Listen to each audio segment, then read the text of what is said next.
মধ্যপ্রদেশ থেকে দক্ষিণবঙ্গ পর্যন্ত একটি নিম্নচাপ অক্ষরেখা অবস্থান করছে। আরও একটি নিম্নচাপ অক্ষরেখা 3 থেকে 6 কিলোমিটার পর্যন্ত সিকিম থেকে উত্তর উড়িষ্যা পর্যন্ত বিস্তৃত রয়েছে। এর ফলে আগামী 2 থেকে 3 দিনে পশ্চিমবঙ্গের সমস্ত জেলাতেই বজ্র বিদ্যুৎ সহ ঝড় বৃষ্টির সম্ভাবনা। আগামী 72 ঘন্টায় সমস্ত জেলাতেই বজ্র বিদ্যুৎ সহ ঝড় বৃষ্টিপাতের সম্ভাবনাও থাকছে। বিশেষজ্ঞরা জানিয়েছেন, আজ পশ্চিম বর্ধমান, মুর্শিদাবাদ, নদিয়া, উত্তর 24 পরগনা এবং বীরভূমে দমকা হাওয়াসহ ঝড় বৃষ্টিপাতের পূর্বাভাস থাকছে। আজ এবং আগামীকাল বজ্র বিদ্যুৎ সহ বৃষ্টিপাতের প্রভাব সবথেকে বেশি থাকবে। এর সঙ্গে প্রতি ঘন্টায় সর্বোচ্চ 50 থেকে 60 কিলোমিটার গতিবেগে দমকা ঝড়ো বাতাসও বইতে পারে। এরপর 19 এপ্রিল থেকে ঝড় বৃষ্টির সম্ভাবনা কিছুটা হলেও কম থাকবে। 19 থেকে 20 এপ্রিল পর্যন্ত বিক্ষিপ্তভাবে ঝড় বৃষ্টিপাত চলবে দক্ষিণবঙ্গের জেলাগুলিতে। তারপর 21 এপ্রিল থেকে এই ঝড় বৃষ্টির সম্ভাবনা কমে বাড়বে তাপমাত্রা। গতকালের পর আজ দিনের সর্বোচ্চ তাপমাত্রা কোথাও কোথাও স্বাভাবিক এবং 2-1টি জায়গায় 2 থেকে 3 ডিগ্রি সেলসিয়াস স্বাভাবিকের চেয়ে নিচে থাকবে সর্বোচ্চ এবং সর্বনিম্ন তাপমাত্রা। দক্ষিণবঙ্গে আগামী 4 থেকে 5 দিনে সমস্ত জায়গাতেই বিক্ষিপ্ত বৃষ্টিপাত জারি থাকবে। আর উত্তরবঙ্গের জলপাইগুড়ি, কালিম্পং, আলিপুরদুয়ার, কোচবিহার এবং দার্জিলিংয়ে আগামী 2 থেকে 3 দিনে বিক্ষিপ্ত বৃষ্টির সম্ভাবনার কথাও জানিয়েছে আবহাওয়া দপ্তর। কলকাতা এবং তার পার্শ্ববর্তী এলাকায় আগামী 2 থেকে 3 দিনে আংশিক মেঘলা আকাশ এবং বিক্ষিপ্ত ঝড় বৃষ্টির সম্ভাবনা রয়েছে। সঙ্গে দমকা ঝড়ো হাওয়াও বইতে পারে। আর্দ্রতা থাকলেও নিম্নচাপের ফলে অস্বস্তি কম থাকবে। আগামী 21 এপ্রিল থেকেই ফের ক্রমশ বাড়তে থাকবে দিন ও রাতের তাপমাত্রা। এদিকে আজ কলকাতা সহ দক্ষিণবঙ্গের সব জেলাতেই বজ্র বিদ্যুৎ সহ বৃষ্টির সম্ভাবনা। বৃষ্টি হতে পারে হালকা থেকে মাঝারিভাবে। তার সঙ্গে প্রতি ঘন্টায় সর্বোচ্চ 30 থেকে 40 কিলোমিটার গতিবেগে দমকা ঝড়ো বাতাস বইতে পারে। দিনের বিভিন্ন সময়ে এই বিক্ষিপ্ত বৃষ্টিপাত দেখা যাবে, তবে বিকালে এবং সন্ধ্যার দিকে এই ঝড় বৃষ্টির সম্ভাবনা সব থেকে বেশি। দেশের আবহাওয়ার পূর্বাভাসে জানা যাচ্ছে, আগামী কয়েকদিনের মধ্যেই দিল্লি ও পার্শ্ববর্তী এনসিআর অঞ্চলে ধীরে ধীরে বাড়বে তাপমাত্রা।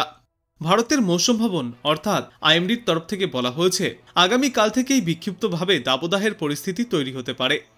আবহাওয়া দপ্তরের শেষ পূর্বাভাস অনুযায়ী জানা যাচ্ছে, আজ থেকেই দিল্লিতে আকাশ মূলত পরিষ্কার থাকবে, তবে সর্বোচ্চ তাপমাত্রা 39 থেকে 41 ডিগ্রি সেলসিয়াসের মধ্যে পৌঁছাতে পারে।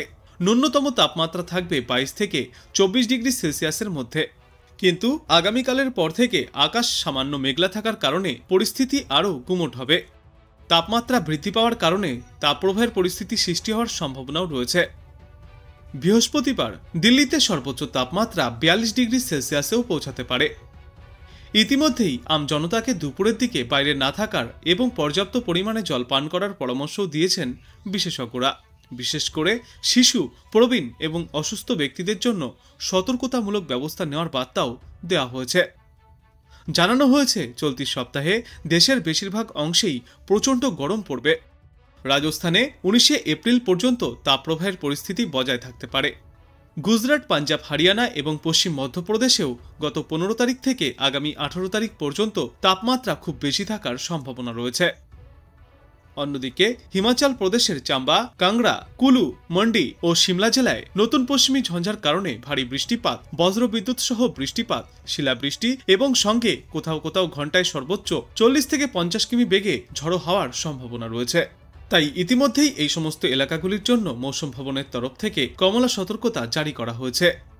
আজ থেকে আগামীকাল পর্যন্ত চাম্বা, কাংড়া ও কুল্লু জেলায় ঝড় ও ঝড়ো হওয়ার সম্ভাবনার কারণে হলুদ সতর্কতা জারি করা হয়েছে। গত 24 ঘন্টায় পূর্ব উত্তরপ্রদেশ, মধ্যপ্রদেশ, ছত্তিশগড়, তামিলনাড়ু, কেরল, তেলেঙ্গানা ও উপকূলবর্তী অন্ধ্রপ্রদেশে বজ্রবিদ্যুৎ সহ ঝড় হয়েছে। মধ্য মহারাষ্ট্র, ছত্তিশগড় এবং উপকূলবর্তী অন্ধ্রপ্রদেশে শিলাবৃষ্টি হয়েছে। অন্যদিকে উড়িষ্যা এবং তামিলনাড়ুর কিছু অঞ্চলে ভারী বৃষ্টিপাত হয়েছে।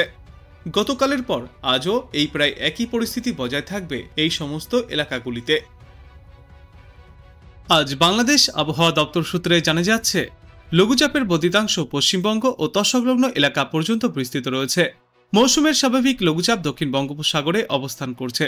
আজ পূর্বাভাসে বলা হয়েছে, ময়মনসিংহ ও সিলেট বিভাগের কিছু কিছু জায়গায় এবং রংপুর, রাজশাহী, ঢাকা, খুলনা, বরিশাল ও চট্টগ্রাম বিভাগের 2-1 জায়গায় অস্থায়ীভাবে দমকা হাওয়া সহ বজ্রবিদ্যুৎ চমকানো বৃষ্টিপাত হতে পারে।